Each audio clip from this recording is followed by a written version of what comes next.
Hi everyone, Yash here. और आज मैं आपको आरएसआई की कुछ एडवांस सेटिंग्स बताने वाला हूं जो शायद यूट्यूब पे भी फिलहाल किसी ने बताई नहीं है या अवेलेबल भी नहीं है। हो सकता है कुछ लोगों ने बना रखी हो, बट मैं ये किसी का कॉपी करके नहीं बना रहा हूँ। ये जो मेरा खुद का बनाया हुआ सेटअप है उसको मैं बता रहा हूँ आरएसआई की क्या सेटिंग्स होती हैं, किस तरह से उसे बिल्कुल यूज में लाना है, एक्यूरेट तरीके से वो वर्क करेगा। लेकिन एक रिक्वेस्ट करूंगा, अगर अभी तक आपने इससे पहले बनाए हुए वीडियो को आरएसआई वाले को नहीं देखा है तो प्लीज उसे देखना, ताकि आपको आरएसआई का बेसिक क्लियर हो जाए। इसमें मैं आपको कोई बेसिक डाइवर्जेंस वगैरह नहीं सिखाने वाला, इसमें मैंने आपको ऑलरेडी पहले एक बार सिखा चुका हूँ। तो उस पार्ट को देखना। ये पार्ट सेकंड है जिसमें मैं आपको सेटिंग्स बता रहा हूँ आरएसआई की, जो कि एडवांस है। इसमें आपको आरएसआई बहुत ही अच्छे तरीके से वर्क करता हुआ दिखेगा 5 मिनट के टाइम फ्रेम पे, इंट्राडे में, बैंक निफ्टी निफ्टी किसी में भी लगा लेना, ठीक है। अब मैं शुरुआत करता हूँ और इसमें मैं ऑप्शन चेन को भी छोटा मोटा कवर कर दूंगा, कुछ लोगों ने उस पर भी रिक्वेस्ट किया है।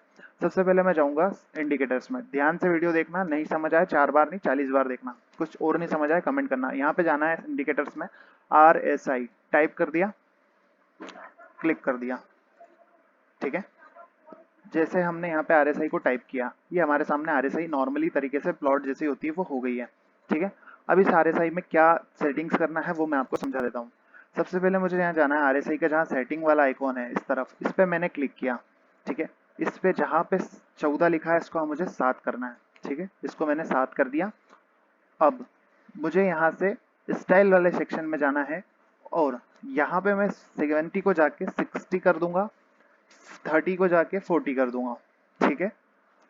एक चीज और, यहाँ से जो ये EMA है ना, RSI बेस्ड एमा लिखा है जहाँ पे येलो कलर से, इसे हम हाइड कर देंगे। अब हमारे पास एक प्रॉपर RSI विद सेटिंग के साथ रेडी है। अब ये हमारा चार्ट बिल्कुल रेडी है, हमें इसको किस तरह से यूज में लाना है वो भी हम समझ लेते हैं। देखो एक चीज अब यहाँ पे आप समझना कि जब मार्केट यहाँ से फॉल करना स्टार्ट हुआ था, ठीक है, ये बहुत ही बेहतरीन फॉल अप मतलब फॉल हुआ था डायरेक्ट यहाँ तक का। तो RSI पहले ऑलरेडी ओवरबॉट था, तो आपको एक चीज समझ आना चाहिए कि भैया ऑलरेडी ओवरबॉट है, तो यहाँ से हम अपसाइड का मोमेंटम तो प्ले नहीं करना चाहेंगे, ठीक है। जैसे ही यहाँ पे RSI में डबल टॉप लगा, पहला टॉप और दूसरा टॉप लोअर टॉप लगा, तो आपको यहाँ पे शॉर्ट कहीं करना था। SL इस कैंडल का हाई रखना था, ये वाली कैंडल का आपको शॉर्ट मार देना था। आपका पहले इस सपोर्ट तक के टारगेट्स थे, ये वाले सपोर्ट जो बने हुए हैं यहाँ तक के टारगेट्स लेना थे। इसके बाद आप देखोगे RSI में एक रिट्रेसमेंट आया, यहाँ पे RSI में एक रिट्रेसमेंट आया, आपको अगेन यहाँ से शॉर्ट कर देना था और आपके अगले टारगेट्स नीचे तक के ओपन हो जाते, जो भी वहां पे अगले सपोर्ट्स बन रहे थे, ठीक है। फिर जब RSI ज्यादा ओवरबॉट कंडीशन में आ जाए इस तरह से, तो आपको अपने प्रॉफिट को बुक कर लेना है, क्योंकि आपको RSI में भी W पैटर्न बनते हुए दिख रहा होगा, जो कि आपको यहाँ चार्ट पे काफी लेट बनते हुए दिखा है। अगर मैं आपको ठीक से समझाऊं सर, तो आपको W यहाँ पे बनते हुए दिख रहा है, ठीक है, RSI प्राइस में यहाँ पे। लेकिन RSI में हमारे यहीं पे W बन चुका था। तो क्या हमें समझ आ रहा है कि भैया हमारा जो RSI वो इतना एडवांस है कि एक बार डाउन ट्रेंड में जाने के बाद डबल टॉप जैसे ही RSI में लगे, उसके तुरंत बाद प्राइस ने मूवमेंट अपसाइड का ले लिया, छोटा ही लिया लेकिन ले लिया, ठीक है। अब नेक्स्ट डे हमें क्या करना था, जब मार्केट यहाँ से सेकेंड पार्ट ओपन होता है मार्केट का, तो यहाँ पे हमें एक चीज समझ आई थी कि बहुत ही ईजी था कि भैया मार्केट गैप अप खुली तो हमें गैप अप को चेज ही नहीं करना है। क्यों नहीं करना है? क्योंकि हमारा RSI ओवरबॉट है। लेकिन हर हर हमेशा हर तरीके से ये एकदम एक्यूरेट ऐसा भी वर्क नहीं करेगा कि गैप अप खुला और आप शॉर्ट मार दो। आपको थोड़ा प्राइस एक्शन को भी समझना पड़ेगा, आपको थोड़ा ऑप्शन चेन को भी एनालिसिस करना पड़ेगा। अगर आप ऑप्शन चेन के बेस्ड करते हैं या सिर्फ अगर आपको RSI बेस्ड करना है, तो आपको थोड़ी बहुत प्राइस में कंफर्मेशन की जरूरत रहेगी। क्यों रहेगी?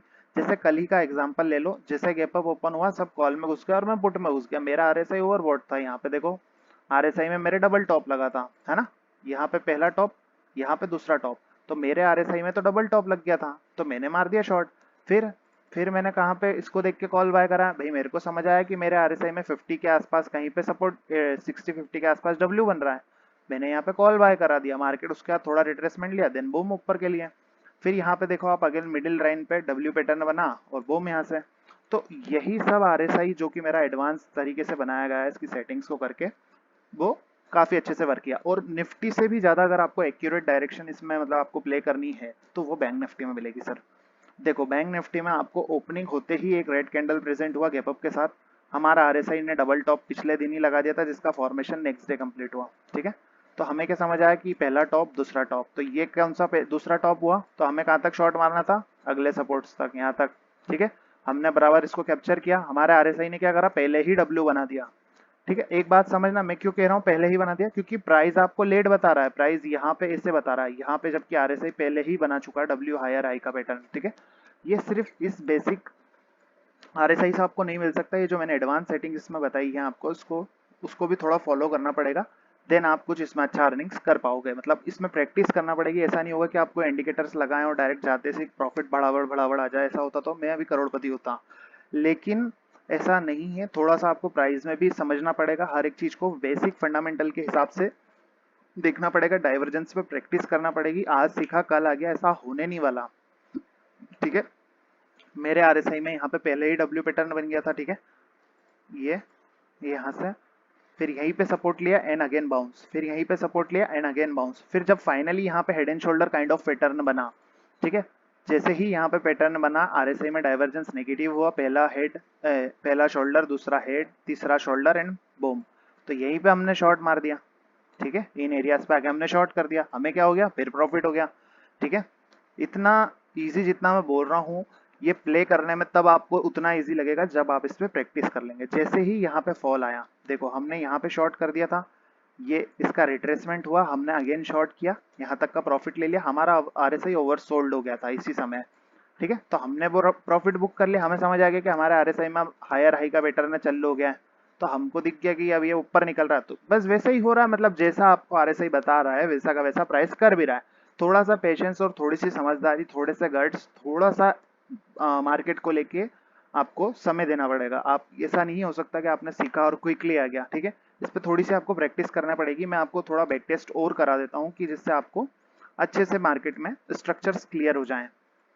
ठीक है, कई बार आप देखेंगे कि आरएसआई ऑलरेडी सोल्ड रहता है बट प्राइस गिरता रहता है, तो इस कंडीशंस में आपको क्या करना है सर, इस कंडीशन में आपको थोड़ा ऑप्शन चेन को देखना है, मार्केट के प्रीवियस डाटा को देखना है, मार्केट पिछले दिनों में कैसा वर्क किया था, क्या मार्केट पिछले कई दिनों से एक रेंज में स्टक था, अगर वो स्टक था और आरएसआई डाउन था तो भी वो फॉल कर सकता है, क्योंकि प्राइस तो गिरी ही नहीं है ना। ठीक है, प्राइस तो गिरी ही नहीं है, तो वो फॉल कर सकता है। और मार्केट इसलिए भी फॉल कर सकता है कि देखिए साइडवेज जाने के बाद आरएसआई में रिट्रेसमेंट आ चुका था, जैसे ही यहाँ पे डबल टॉप लगा, पहला टॉप दूसरा टॉप, आप ठीक से देख पा रहे हो तो अच्छे से देखें, यहाँ पे पहला टॉप दूसरा टॉप जैसे ही आरएसआई में लगा, मार्केट अगेन फॉल करा। ठीक है, ये देखो यहाँ पे ये पहला टॉप और ये दूसरा टॉप, यहीं से प्राइस गिरना शुरू हुआ, जैसे ही ये दूसरे टॉप पे रेड कैंडल बनी आप शॉर्ट मार दो। ठीक है, फिर प्राइस साइडवेज चले गई। ठीक है, फिर आरएसआई यहाँ तक आया एंड अगेन फॉल करना शुरू किया, थोड़ा और यहाँ तक इसने रिट्रेसमेंट लिया क्योंकि ये थोड़ा प्राइस ज्यादा ऊपर चले गया था, मतलब प्राइस तो कम ही ऊपर गई है पर आरएसआई एकदम से ऊपर जाके फिर डबल टॉप लगा दे। जैसे जैसे आरएसआई में डबल टॉप डबल बॉटम इस तरह के कुछ पैटर्न्स आपको दिखें जो कि मैंने इस एडवांस सेटिंग्स में समझाए हैं, तो उसके बिहाव पे आप ट्रेड ले सकते हैं। एसएल 10-5 पॉइंट से ज़्यादा आपको कंसीडर नहीं करना है, 20 पॉइंट लास्ट, मेरी हर ट्रेड का 20 पॉइंट का स्टॉप लॉस और target 120 point, 60 point, 90 point, 100 point, 200 point, ऐसा ही होता है। मेरे किसी भी ट्रेड को उठा के देख लो, आज के नहीं पिछले 3 साल के सारे ट्रेड्स में ऐसे ही देता हूँ, जब तो ये मैंने एडवांस सेटिंग सीखी भी नहीं थी खुद से। ठीक है, तो यही सब आपको इसमें फॉलो करना रहेगा, आपको थोड़ा सा डाइवर्जेंस पे ध्यान देना पड़ेगा, आपको डायरेक्ट ब्लाइंडली एकदम ऐसा नहीं करना है कि और यहाँ पे तो ओवरबॉट है बेच दो। कई बार इन कंडीशंस में भी प्राइस थोड़ा और ऊपर जाके गिरेगा लेकिन गिर जाता है। ठीक है, अगर प्राइस में स्ट्रेंथ नहीं है, मूवमेंट में स्ट्रेंथ नहीं है, देन वो फॉल जरूर करेगा। ठीक है, अब यहाँ पे मैंने आपको सारी चीजें समझा दी कि अगले दिन अगर गैप अप होता है, आरएसआई में डबल टॉप दिखता है, तो आप थोड़ा बहुत शॉर्ट का प्लान कर सकते हैं। मैं ये नहीं कहता अग्रेसिवली हर दिन यही करना है, थोड़ा सा आपको वर्क करना पड़ेगा, इसमें बैक टेस्ट आपको करना पड़ेगा। मैंने आपको एडवांस सेटिंग समझा दी है, और अगर आपको लगता है कि ये चीज़ एडवांस नहीं है तो मैं आपको हाथों हाथ एक पुराने आरएसआई से भी समझाता हूँ जिसमें कोई सेटिंग्स नहीं की गई थी। ये लगा देता हूँ पुराना आरएसआई। अब देखो ये कितना डिफिकल्ट है इसको समझना। ये नीचे वाला जो आरएसआई है ना, देखो ये तो हमारा एडवांस आरएसआई है जो मैंने आपको अभी सिखाया, ये वाला जो ऊपर लगा है ना, ये वाला एडवांस आरएसआई है। लेकिन ये वाला आरएसआई देखो पुराना वाला, इसमें आप डाइवर्जेंस ढूंढोगे आपको समझ ही नहीं आएगा कहाँ डाइवर्जेंस है, कहाँ से गिर रही है, कहाँ से उठ रहा, कुछ पल्ले भी नहीं पड़ेगा और आपके हाथ से सारा प्रॉफिट वाइप अप हो जाएगा। जब तक ये डाइवर्जेंस बनाएगा ना तब तक तो मार्केट काम कर चुकी होगी अपना जितना उसको करना है। ठीक है, तो ये जो मैंने सिखाया है उसमें और इसमें पुराने वाले में आप खुद ही मैच करके देख लेना कि यश भाई ने जो इसमें आपको सेटिंग बताई है क्या वो वैल्यूएबल है और वो उतनी वर्क कर रही है। और जो पुराना RSI क्या वो उससे ज़्यादा अच्छा वर्क करता है? अगर अच्छा आपको लगता है उसकी सेटिंग्स में जो मैंने बताई हैं तो बाकायदा आपको इससे अच्छे प्रॉफिट्स निकलेंगे। और आपको पुरानी सेटिंग्स में ही काम करने की आदत है तो सर आपका तो मैं कुछ कर ही नहीं सकता, आप प्लीज़ उसी से कंटिन्यू करें, ठीक है। तो मैंने जो आपको सेटिंग्स बताई है इनको ध्यान से देखना, ध्यान से समझना और इस पे ध्यान से वर्क करना, बैक टेस्ट करना। संडे हो, फ्री बैठे हो तो पूरी जी जान लगा दो, टेस्ट मार दो। मैंने इस स्ट्रेटेजी को बनाने में लगभग लगभग खुद को 1.5 साल दिया है और 1.5 साल बाद जाके मैंने इसको कम्प्लीटली आपको जाके आज समझा है। इससे पहले मेरे पास अभी भी बहुत सारी ऐसी स्ट्रेटेजीज हैं, ऐसे इंडिकेटर्स भी हैं जिन्हें मैं यूज़ भी करता हूँ, बट डायरेक्टली अभी मैं उन्हें पब्लिक कर दूंगा तो कुछ लोगों के पल्ले ही नहीं पड़ेंगे। उसको मैं अच्छे से बैक टेस्ट कर रहा हूँ और वो 1000 गुना मतलब बैक टेस्टेड है मेरी तरफ से। अब उन पे ही अगले वीडियोस आएंगे, बट थोड़े समय बाद आएंगे, अभी नहीं आएंगे, ठीक है। बट आप पहले मैंने आपको ये जो RSI का एक एडवांस सेटिंग समझाया है इसको जाके टेस्ट करो, काफ़ी इफेक्टिव है और काफ़ी वैल्यूएबल है, ठीक है। आपको खुद ही दिख जाएगा कि इसमें क्या मैंने चीज़ें समझाई हैं। अब मैं आपको बताता हूँ सर कि आपको ऑप्शन चेन एनालिसिस कैसे करना है, ठीक है। ऑप्शन चेन एनालिसिस करने के लिए मैं आपको 2 वेबसाइट बताऊंगा। पहली तो NSE की जो कि एक जानी मानी वेबसाइट है हमारे लिए, मैंने इसको रिफ्रेश कर दिया, ठीक है। ये निफ्टी का है। अब निफ्टी के स्पॉट पे चलते हैं, ठीक है। अब अभी हमारा निफ्टी का प्राइस क्या चल रहा है? 19,500 के आसपास, ठीक है। हमारा प्राइस क्या चल रहा है? 19,500 के आसपास, ठीक है। अब मुझे जाना है यहाँ पे ऑप्शन चेन में, यहाँ पे मैं जाऊंगा और स्ट्राइक प्राइस के पास जाऊंगा। यहाँ पे मैं देखूंगा 19,500। जैसे ही मैं 19,500 को जाके देखूंगा स्ट्राइक प्राइसेस को, ये क्या हो रहा है, रिफ्रेश करता हूँ। हाँ, 19,500 पे मैं गया।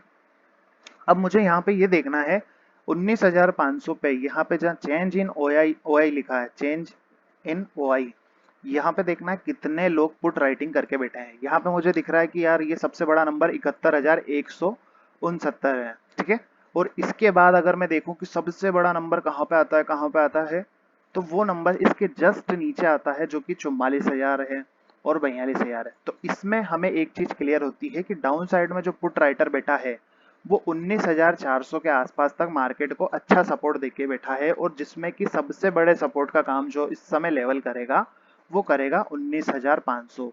अगर किसी बड़े रेड कैंडल से 15 मिनट के या 5-5 मिनट के 4 रेड कैंडल्स अगर इसको ब्रेक डाउन करके इसके नीचे ही प्राइस सस्टेन करे, सेल ऑन राइज हो जाए, तो मे बी अगर यहाँ से ये क्वांटिटी कम होती है, मतलब इन लोगों की तादाद कम होती है, जैसे 71,000 से ये 65,000 होते हैं, 55,000 होते हैं, तो आपको समझ जाना चाहिए कि यहाँ पे मार्केट फॉल करने वाली है और ये लोग धीरे धीरे खसक रहे हैं। अब मुझे यहाँ पे रेजिस्टेंस फाइंड आउट करना है, ठीक है। मुझे लिखता है कि भैया रेजिस्टेंस फाइंड आउट करना है कि अभी 19,500 पे हम आगे कितनी देर में निकल सकते हैं। तो हमें यहाँ पे ऊपर की तरफ देखना है। यहाँ पे 19,500 से ऊपर जो लेवल्स आते हैं, 19,500 के ऊपर जो लेवल्स आते हैं ये आते हैं 19,550, 19,600। तो हमें देखना है कि इन लेवल्स के बाद सबसे बड़ा कॉल राइटर कहाँ पे। तो सबसे बड़ा कॉल राइटर हमें जो दिख रहा है वो दिख रहा है ये 60,160 पे, जो कि 19,600 का लेवल है, ठीक है, 19,600 का। अभी हमें यहाँ पे यही समझ आ रहा है कि 19,600 पे सबसे बड़ा कॉल राइटर है। तो हम कहाँ तक जा सकते हैं अभी की हिसाब से? 19,600 तक, according to option chain intraday में। देखो ये डाटा पे ज्यादा मैं बिलीव नहीं करता, ये with in a seconds, with in a minutes change हो जाते हैं, इनका कोई सिर पैर नहीं होता। इसमें कई बार फेक बाइंग, फेक सेल जो भी ये करते हैं, ऑर्डर्स डालते हैं, पंच करते हैं, वो सब फर्जी भी होते हैं कई बार। तो इसके बिहाव पे सिर्फ आप एक अनुमान लगा सकते हो, इसके ऊपर आप श्योरिटी नहीं ले सकते हो। तो मुझे क्या दिखता है कि अगला टारगेट जो बनता है 19,600 का। क्यों? क्योंकि सबसे बड़ा OI यहीं पे है 19,600 पे।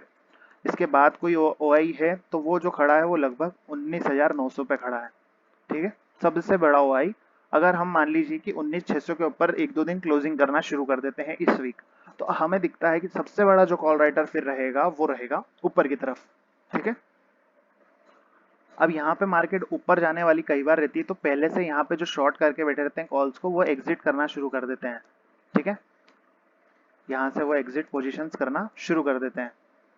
ऊपर की तरफ से भी वो कई बार हट जाते हैं। जैसे यहाँ मान लो कि अगर ये 27,000 लिखा है तो हो सकता है यहाँ पे 86,000 हो, तो 86,000 में से ऊपर के लोग निकल गए तो बचे 27,000।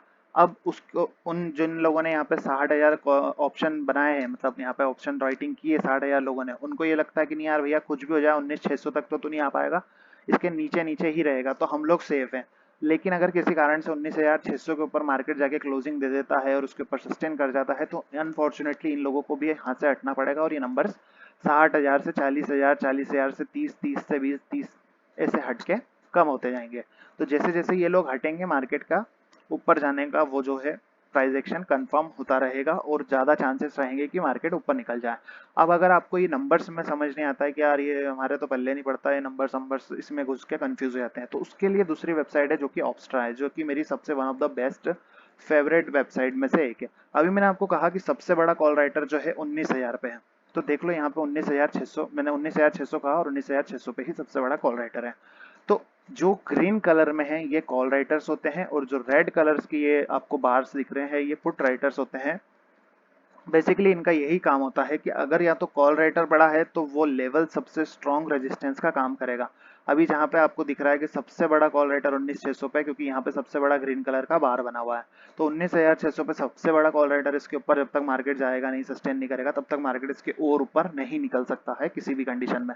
अब अगर मान लीजिए कि यहाँ से मार्केट फॉल करती है तो रेड कलर का सबसे बड़ा बार जो मुझे दिखता है वो दिखता है 19,400 के आसपास। यहाँ पे भी एक रेड कलर का बार है लेकिन 19,500 पे इतना बड़ा सपोर्ट नहीं बना पाया है वो, जितना बड़ा support according to option chain यहाँ 19,400 पे बना हुआ है। तो मुझे सिर्फ ये बार्स देखने में ही मजा आता है और पर्सनली मैं ऑप्स्ट्रा को ही यूज करता हूँ। निफ्टी का ये एनएससी वाला ऑप्शन चेन में बहुत कम यूज करता हूँ और ये मुझे नहीं लगता इतना वर्क करता है, मतलब करता होगा जिन्हें इसकी अच्छी समझ है, बट मेरी समझ के हिसाब से तो मैंने कभी ऑप्शन चेन को ज़्यादा यूज़ अभी तक किया नहीं है। मैं सिर्फ ट्रांजैक्शन चार्ट, आरएसआई ये सब देख के ही ट्रेड करता हूँ और करवाता हूँ और बढ़िया जाते हैं, एक्यूरेट जाते हैं, कन्फ्यूजन नहीं होता है। ठीक है, तो ये मैं आपके बेसिक समझ के लिए बता रहा हूँ कि ऑप्शन चेन कैसे रीड की जाती है। अगर आपको कुछ नहीं समझ आता तो आप इस तरह के बार्स देख सकते हैं। जहाँ पर रेड कलर का सबसे बड़ा बार है ये सपोर्ट कहलाएगा, क्यों? क्योंकि ये पुट राइटर्स होते हैं। तो ग्रीन कलर का सबसे बड़ा बार जो होता है वो कॉल राइटर्स होते हैं। तो कॉल राइटर्स कौन होते हैं? कॉल राइटर्स वो होते हैं जो मार्केट को ऊपर नहीं जाने देना चाहते हैं। और पुट राइटर्स कौन होते हैं? जिन्हें लगता है मार्केट इस लेवल के नीचे नहीं जाएगा। ठीक है, उसी तरह कॉल राइटर्स होते हैं जिन्हें लगता है कि मार्केट इस लेवल के ऊपर नहीं जाएगा तो हम ऊपर के कॉल बेच के सेफ हैं।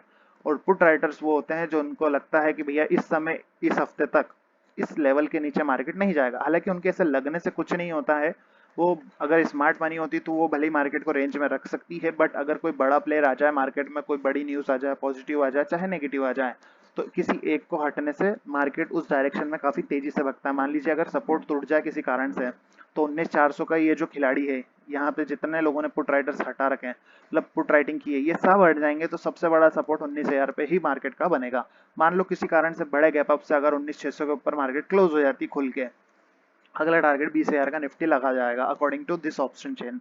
ठीक है, तो यही मेरा इस वीडियो का सारांश है। ऑप्शन चेन को मैंने आपको थोड़ा बेसिक से समझा दिया है, इसके ऊपर कोई डेडिकेटेड वीडियो बना दूंगा मैं, लेकिन आरएसआई पे मेन पकड़ आप बनाना है, इसमें आपको अच्छे से समझ आएगा। और फेक ब्रेकआउट और फेक ब्रेकडाउन पे भी वीडियो बनाने की मैं कोशिश जल्द से जल्द करूंगा। ठीक है, और ये स्ट्रेट नाम से मेरा फ्री टेलीग्राम चैनल है, आपकी मर्जी हो तो सब्सक्राइब भी कर सकते हो, नहीं हो तो बिल्कुल भी मत करना। मेरी तरफ से आपसे कोई जबरदस्ती यहाँ पे नहीं की जा रही है। ठीक है, तो वीडियो मेरा सिर्फ एजुकेशनल पर्पस पे है, मेरी तरफ से आपको कोई भी बाय सेल का रिकमेंडेशन नहीं है इस इंडिकेटर को लेके, है ना। मैंने सिर्फ आपको एक बेसिक से एडवांस चीज तक ले आने की कोशिश की है। अगर आपके समझ आता है तो अच्छी बात है सर, नहीं आता है तो फिर जैसे आप अभी तक कर रहे हैं वही आप आगे भी करेंगे। और आशा करता हूँ आपको वीडियो सही लगा होगा, और कुछ समझ नहीं आया तो कमेंट करके पूछ सकते हैं। और इसी के साथ वीडियो में क्लोज कर रहा हूँ, अगले किसी अच्छे वीडियो के साथ वापस मैं आपसे मिलूंगा।